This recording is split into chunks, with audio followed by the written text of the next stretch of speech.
টাকাওয়ালা গাছ নিয়ে যাও, টাকাওয়ালা গাছ। টাকাওয়ালা গাছ, হ্যাঁ তাই তো দেখতেছি। চল চল দেখে আসি। হ্যাঁ টাকাওয়ালা গাছ নিয়ে যাও ভাই। এই নে। এটা কি? ডাক্তারের নাম্বার। তুই যদি গাছ বেচতে বেচতে অসুস্থ হয়ে যাস তারপর যাবি।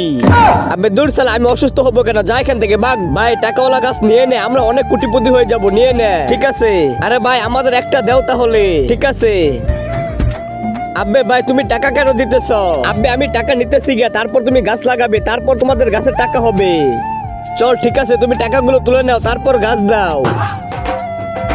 এই নাও 5,000 5,000 10,000 টাকা দাও। আব্বে এতগুলো টাকা কেন দেবো? তুমি তো সবগুলো টাকা নিয়ে নিলে।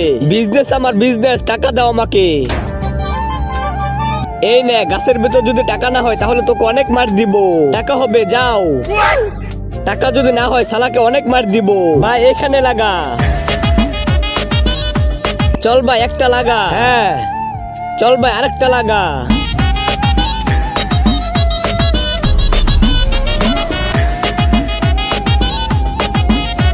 চল ভাই কালকে দেখবো টাকা হয় কি না।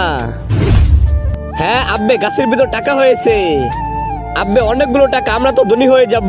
আব্বে গাছের ভিতর টাকা কেমন করে হয় আমি দেখবো। আচ্ছা চল লুকিয়ে দেখবো টাকা কেমন করে হয়। হ্যাঁ তার আগে বন্ধুরা, তুমি কি আল্লাহর ঘর মসজিদকে ভালোবাসো নাকি মন্দির ঘর মূর্তিকে ভালোবাসো? যদি তুমি আল্লাহর ঘর মসজিদকে ভালোবেসে থাকো তাহলে এই ভিডিওতে একটা লাইক দিয়ে চ্যানেলটি সাবস্ক্রাইব করে দিবে। আর মন্দির ঘর মূর্তিকে ভালোবেসে থাকলে কিচ্ছু করার দরকার নেই, আর কমেন্টে লিখে দাও আই লাভ ইউ আল্লাহ। আব্বে হ্যাঁ এই তো সেই লোক যার কাছে গাছটা নিয়েছি। लेकिन ये साला कर क्या रहा है यहाँ पे? আব্বে সালা তুই তাহলে করতেছিস? আব্বে তুই গাছের ভিতর টাকা কেন লাগাস? আরে টাকাওয়ালা গাছ তার জন্য। আব্বে তুই তো বলেছিস এটা হলো টাকাওয়ালা গাছ। না না এটা হবে না। কেন?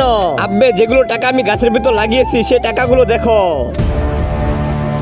এটা হলো আমাদের ফেক টাকা, নকল টাকা।